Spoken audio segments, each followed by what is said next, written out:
this actually a text of a myth where the snake bites and causes mortality for humanity in a garden, and the gods make a pact with the underworld deity Haranu and end up having him get rid of the snake. Dr. Joshua Bowen, quick question. Is Genesis, Let's just say Genesis, period, but specifically, just to be more precise, Genesis 1 through 11 mythology? Yeah, no question. All right, ladies and gentlemen, I hope you have a wonderful day.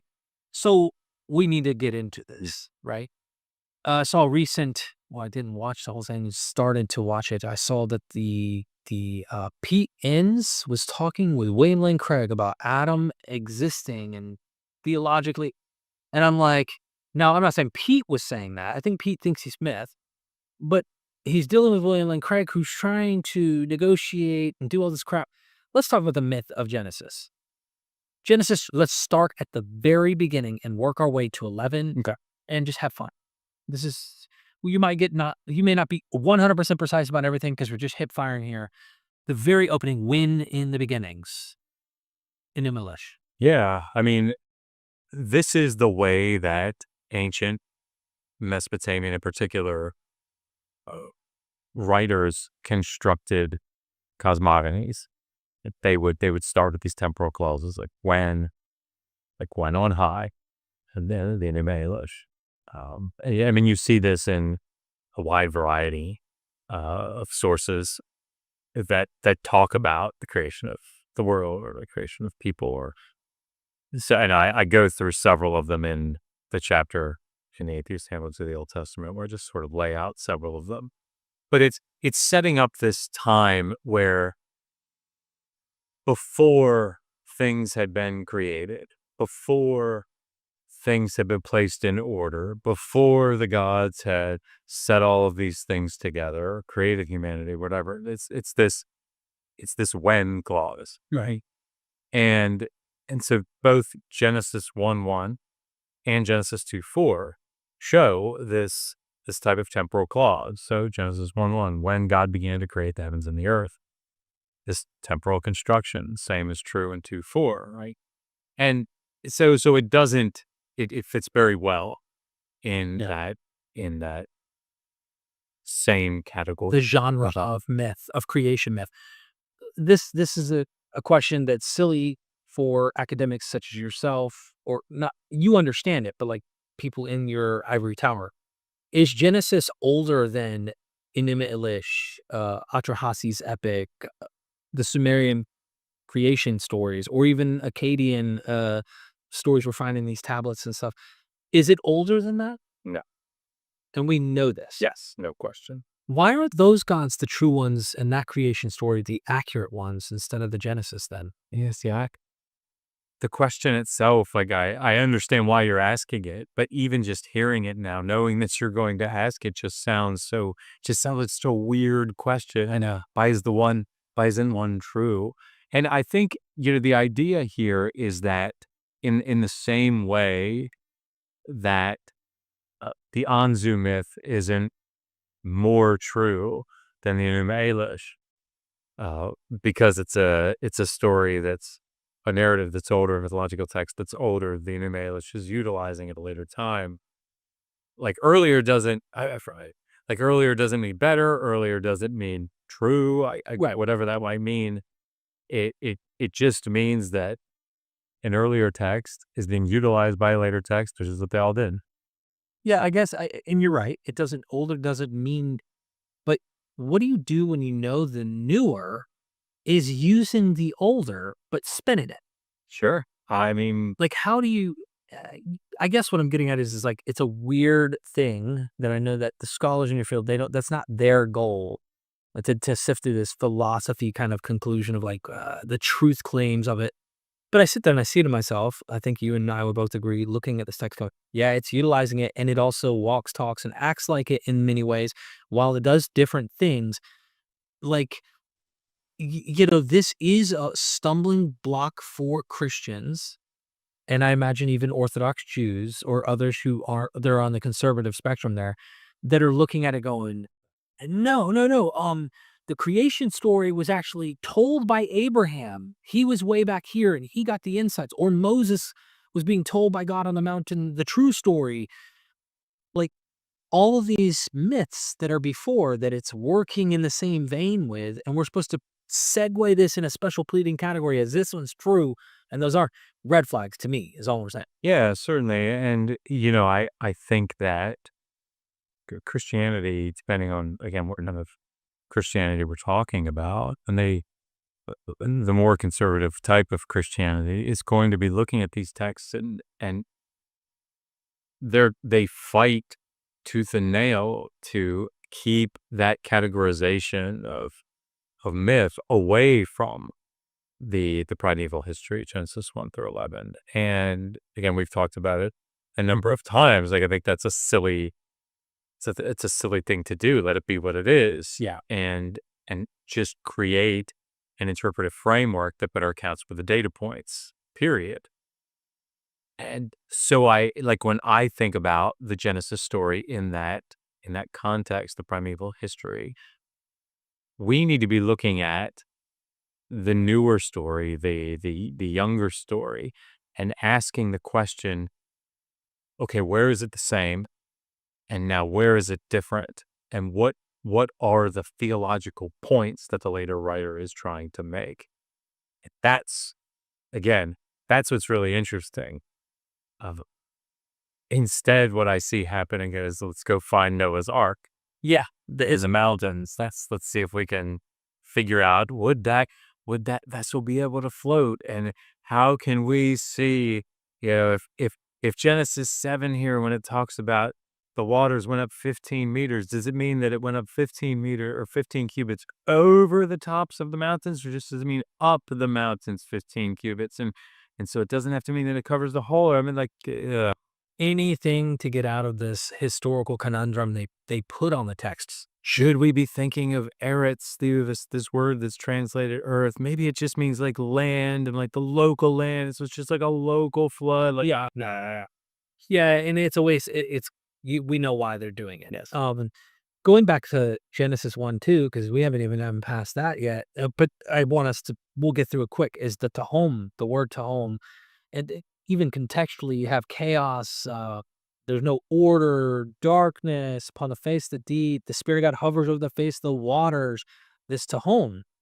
It seems like a demythologized, as many people think, a demythologized version of what happens with Marduk defeating Tiamat, the chaotic waters. And in this case, it isn't describing a sea beast or a dragon or anything like that. It's just waters being described here, right? see, that's what makes the term interesting. So I cite the examples in that chapter. But if you look at the use of tahom in other contexts, or the tahomot, the plural form of it, you can see in the various contexts that it often does take on, like, it's personified. Okay. And so that's what I think that's what makes it such a useful term to use in that context to the writer, because I think the people that are looking at the text in this period, and this priestly writers, what he's putting down, understand this nuanced meaning that tahom can have. So in other passages, you can see how, yes, God is, Yahweh is doing something that makes the waters flee, or frightens the tahom. Like, these are, you're right to point this out, that the Enuma Elish has this sea goddess, Tiamat, and of course Tiamat and tahom are both cognates with this Akkadian word tamtu, which means sea, right? Or that's the cognate. And so is one borrowing from the other? Not necessarily. One, they could just be both in, going back to tamtu, but nonetheless, the fact that the term is used in a personified way elsewhere, and given the other connections that you see in Genesis 1 to the Enuma Elish, or more broadly in the primeval history, I think it's very reasonable to think that term is being selected because of its connections in one way or another to the sea. Is the- Then you get days, time, but also waters separated from waters. This is unique to or is this a common thing, or is it really? Is it fair for me to go? Oh, it's just common that waters are separated from waters. So there certainly is a theme of cosmogony in ancient Near Eastern, a theme of like watery, you know, mass, whatever, in the ancient Near East. But here it's much more precise than that, I think. So if you read through the Enuma Elish, you'll see that one of the things that Marduk does when he destroys Tiamat is he cuts her in half, uses half of her, stretches out her skin in order to make the heaven above, like the dome, and assigns guards to keep the waters back, to keep the waters above it.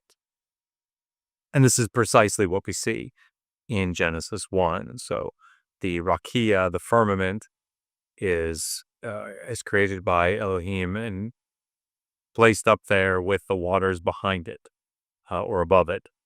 And of course, then dry land appears, and now the other waters are down below. So this separation of water from water is clearly there. And of course, when we get to the flood tradition, certainly you have this rakia and the great depths being brought back into the conversation, where the sluice gates that are in the big firmament, the big dome that's overhead, are opened up, letting all the water back down. Right. And the great, wells of the deep or whatever are springs of the deep are allowed to burst forth, letting all that water back up. Right. And it does a recreation. I mean, Re-chaos. re-chaos. That's right.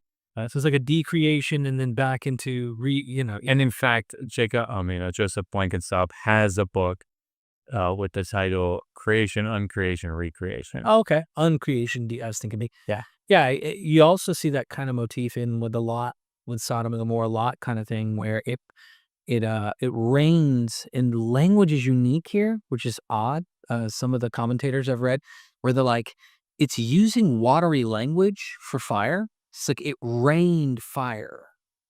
Like it's using, and then talks about uh, I can't remember exact details here, but it has like this idea of water, which is like what we see earlier in the flood myths, except they're incorporating a fiery apocalypse instead of a watery apocalypse.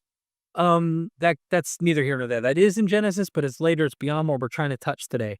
To just go back to now the waters are separated. You got creation, and it is good, and these kinds of things. And then we get into chapter 2.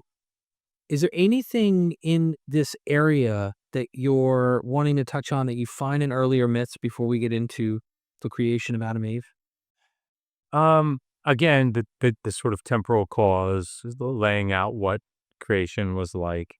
Like these are things that maintain no consistency there in Genesis 2.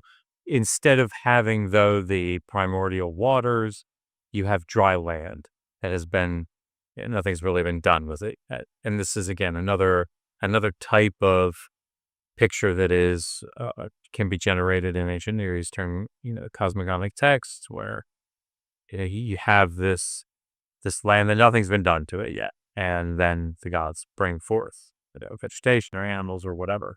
In this case, God's speaking and it's coming forth. Well, and here the J version, or the non-P version here in Genesis 2-3 is you have a much more anthropomorphic God, Right.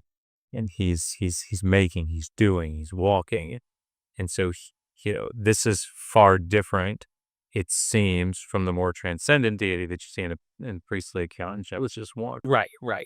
So Genesis 2-3, we have this garden scene, creation of man. Then from the woman we have, which is from his rib, we have woman. Which, is there a myth that has anything to do with ribs that we should be possibly looking at that are found in the earlier stories? Isn't there some mention or play on a pun on the term rib or side or something? Or maybe while you think about that, like for the audience, at the beginning of chapter 2, it talks about these are the generations of Ernos and Gaia, if you're reading the Greek. the heavens and the earth. And some have actually noted what's odd about that is in the Greek cosmogony with the gods, Uranus and Gaia are like the first two gods, and they have all these children and stuff. And these are their generations, the generations of the descendants of these gods, which is an interesting thing to see in the Greek there. Yeah. But I don't know how that plays out in the Hebrew. Anyway, I do think that there's something to say about the word to build.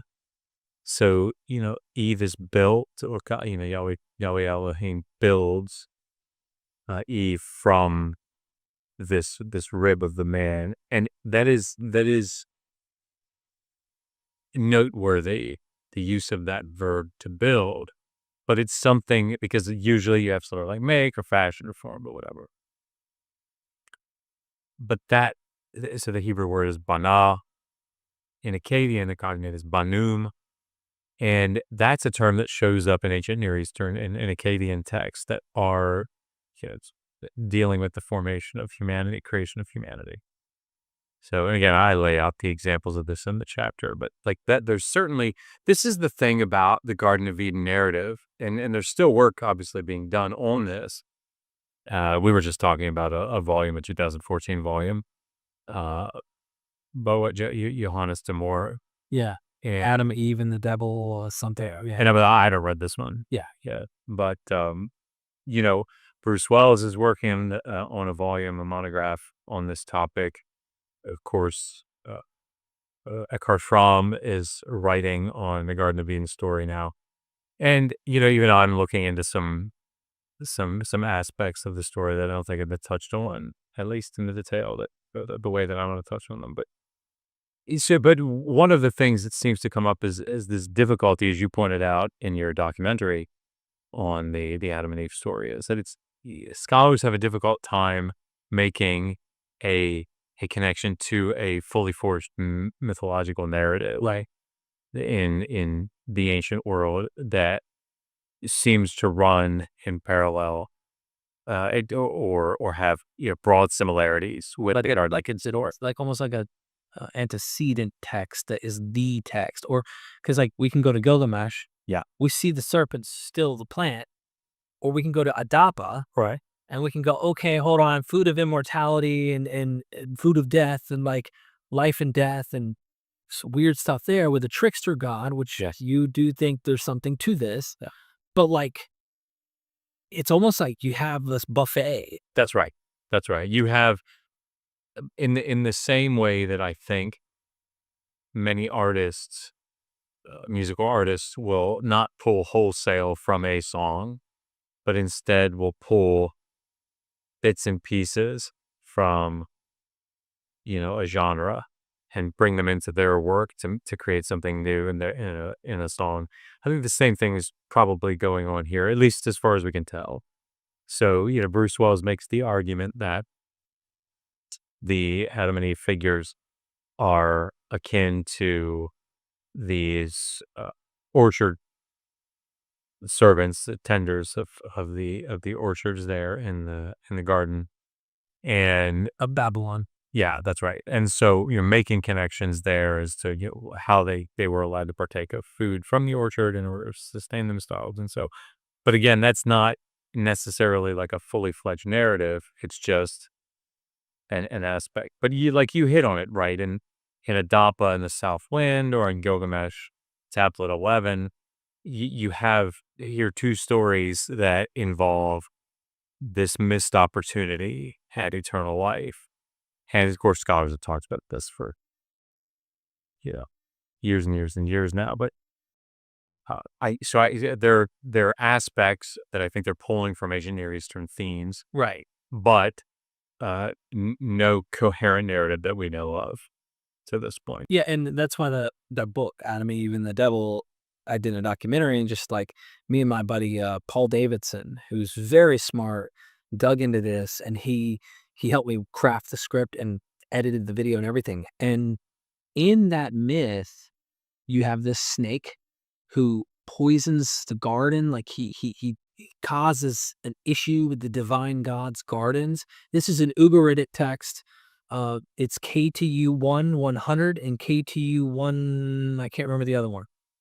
very difficult to decipher and interpret, and scholars scratch their heads. Is this just a magical kind of text about how to deal with a snake bite? Or is this actually a text of a myth where the snake bites and causes mortality for humanity in a garden, and the gods make a pact with the underworld deity Haranu and end up having him get rid of the snake, but he has to marry one of the goddesses on the mountain of the gods. So there's a pact between heaven and the underworld. Like it's just fun. It's wow. We don't know. So we're out of the garden. We know these are obviously myths, and we have plenty of other examples we can draw from, but which is it? Or are they being creative and elusive in that sense? Or are we missing something that might have been an in-between state of some myth that we just don't have? We're leaving the Garden of Eden, and we're getting to the historical Cain and Abel, where that happened, Yes. where he is marked out, and he's afraid of all the people. And people always point this out, but they're not there. What the hell's going on, Josh? Yeah, I mean, of course, there's a much ink has been spilled on the Cain and Abel story. And while there's, I don't know that we have any sort of definitive answers. Ronald Hendel has a great commentary that he's just come out with on Genesis 1 through 11 in the Yale Anchor Bible Commentary series. We'll recommend people take a look at that. But yeah, I mean, there's always discussion about Cain and Abel and, pastoralists versus, agriculturalists, and which one is the one that is, favored by God. And Of course. so, yeah, there's a lot, again, that's going on there. These are, sort of broad things I think that you see throughout the ancient years, because again, these are forms, this is the way of life, right? And you had this tension. Were there any older brother killing of the other brother myths, like Romulus and Remus, where they're like twins, or it seems like they're really close brothers, and then one has to kill the other one, and he ends up getting like authority or gaining the upper hand? I don't know. I just was thinking maybe because it seems like a common myth where two brothers kill each other, and one ends up, getting power or continuing. Trying to think of one. Nothing's coming to mind. It could be. There's so many myths out there. So I just figured I'd ask you if you knew. And a lot of people try to tie in Cain as a representation of the nation of not the Canaanites. Yeah, the Canaanites. Sorry. Yeah. So they're like etiological myths for these tribes of people. That's another fun part. So we're moving out of Cain and Abel. He kills his brother. He is marked and has to escape. And now we're kind of getting into the first genealogy. Right. And the first genealogy, and then you bump into this next genealogy. So between the first genealogy and the second, these divine ones come down and end up with these women. Any indications in the earlier myths that you know of where divine ones are mating with mortal women? I find it all over the Greek world. That's why I ask. I know Gilgamesh was like 2/3 divine. Sure. Flying something there maybe, but Yeah, and I mean, certainly in the Gilgamesh epic, you have, Ishtar, who's, you know, uh, and even in Anala's descent, like Tammuz a king. So, I mean, you do have these types of interactions, but I mean, something more precise, like what you see in Genesis 6:1-4. I can't think of anything that is more precise like that. yeah. Yeah, and you know what I'm asking for. Like you could give generalities again, but the point is there's order that's supposed to be kept from, of course, the narrative, and they broke that order. The divine's not supposed to be with the human. That's why the Pishtim's out here. That's right. We're out here. And this is why it's one of the, I think, important aspects that runs really throughout the primeval history is keeping the separation between heaven and earth. And I mean, of course, if you read through the priestly account in Genesis 1, it's all about separation. He's separated light from darkness. He's separated, the waters below and the waters above. He's keeping heaven and earth separated. Like this, it's all about separation, a demarcation of things into their distinct places and roles and time and so on. And so when we think about this separation between the divine realm and the human realm, you see it attempting to be crossed in the garden, which is why the Yahweh Elohim has to say, shit, they've they, they've eaten of the tree of the knowledge of good and evil, and so they as the serpent said, they become like gods. They have this divine knowledge now, lest they reach out their hand and take from the tree of life also, and become immortal. We gotta get them out of here. So again, it's this crossing, this attempt to cross boundaries. You see it, of course, then in Genesis 6:1-4, with these sons of God coming into the daughters of men. Again, this, of course, gets developed quite extensively in the book of Enoch. Yeah. Assuming this, Genesis priority, which, I'm not a specialist in that. So I could talk to Nicholsberg about this, but, and then, of course, in the Tower of Babel, or the city and Tower of Babel story, here we have humanity coming together. They've been given the command now twice to go and to spread out and to take dominion over the land. And yet instead they're coming together in the city of Babylon, which, surprise, surprise, not a surprise to anyone, they're coming together in Babylon. And that's in Genesis that they're coming together in Babylon. That's right. That's what Babel is. Right. So Babel is Babylon, which is a ziggurat. And Yeah. we're kind of jumping ahead, but this is important because we're wanting to wrap this thing. That is Babylon, ziggurat, Noah, this flood. This is clearly building off of Gilgamesh, Tablet 11, the flood narrative, correct? Yeah, and probably even more broad, certainly the flood tradition is, right? The flood stories. But I think more broadly, in Genesis 1-11, it's utilizing specific aspects of ancient Near Eastern mythology, ancient Mesopotamian mythology, particularly those in Akkadian, and building this broader polemic. And I know we've talked about this before, but so that it's in the context here, there is movement in Mesopotamia, as we talked about Gilgamesh. The positive movement, the best place to be in Mesopotamia is in the city. So, if you read through Sumerian texts or Akkadian texts that talk about, like the marriage of Martu is one that always comes to mind for me. But there are so many others that talk about the people that live in the mountains or the people that live away from the cities. These are the backwoods. They're unsophisticated, uncultured. They eat meat like animals. They don't know how to say correct prayers. They're the backwoodsy people that don't get it.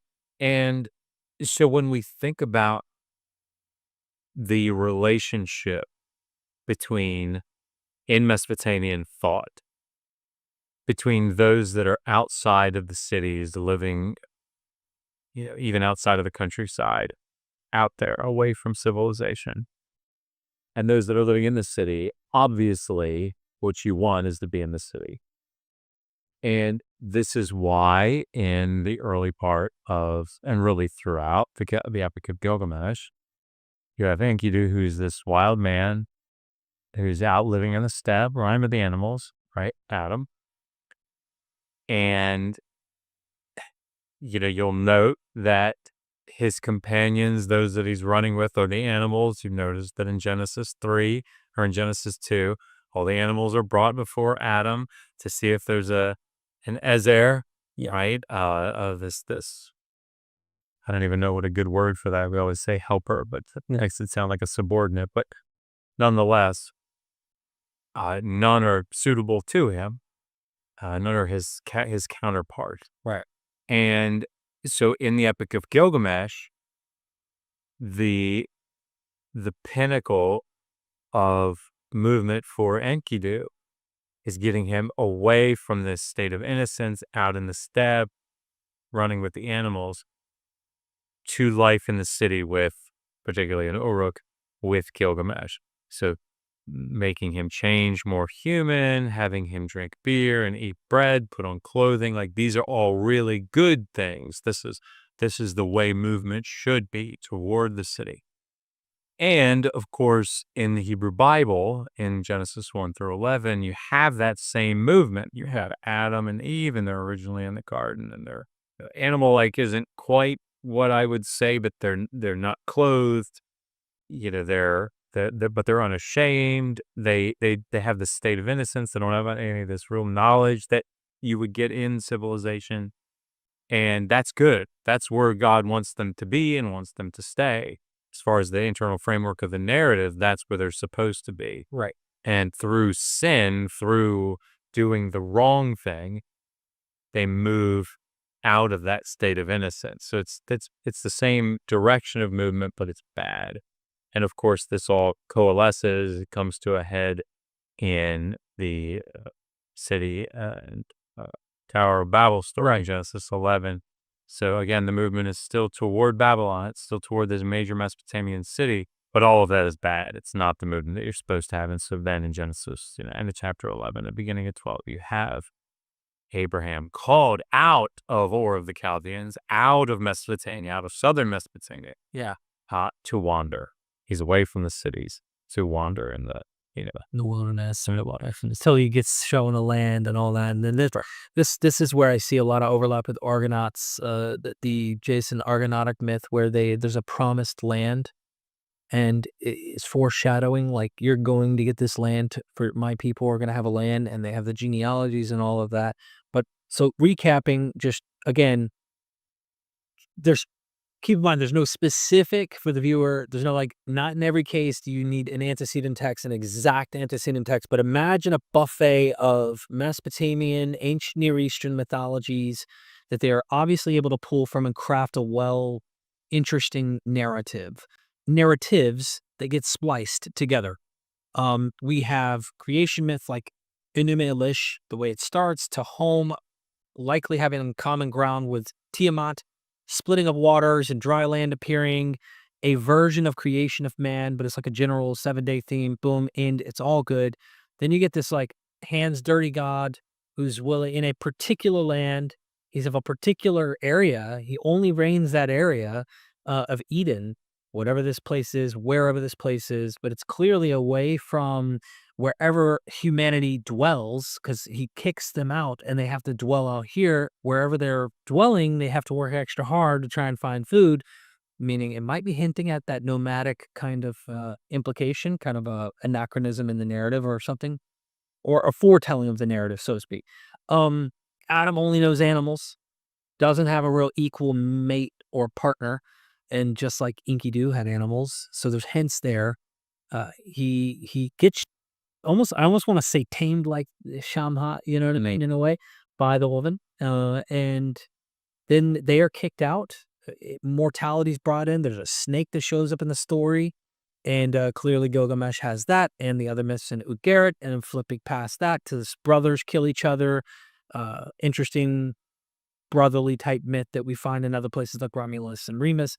Then you go past that to genealogies, which seem to hint at some kind of inspiration from the Sumerian kings list.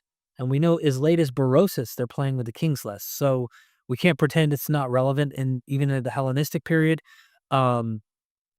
You get outside of that, you get this flood, you get God sleeping with mortal women, flood stuff that we see in Gilgamesh Epic Tablet 11 and others. Atrahasis, you have flood stuff. Then you get outside of the flood and he sacrifices and the God's like, I'm sorry, man, I should have never done that. Thank you for making my dinner. Then they move into another genealogy and it's heading into Babylon and it's getting away from all that. There's so much here. Yeah. Anyone is honest in looking at this and knows the other stories would not try to just go, oh, these are just generalities. Yeah, I mean, everybody, it's like, you're in a studio and I'm in a studio, It's clear. It's inspired by these stories, but it's also doing its own thing. Yeah. I mean, dependence on the earlier mythological texts is I think, very clear. And I want to reverse the final question. We don't like the whole historical, I'll say BS. You're trying to bring history into this. But if you were to, would you say be more consistent to try and make a historical case on the earlier materials that you're riffing from? So suppose someone wanted to make a historical case. wouldn't you think being more consistent, and it is hypothetical, but would be like, all right, I need to go back to Gilgamesh. I need to go back to Sumerian and say, Right. these happened. This is history. And that way I could anchor my Genesis myth in history, not pretend like mine happened.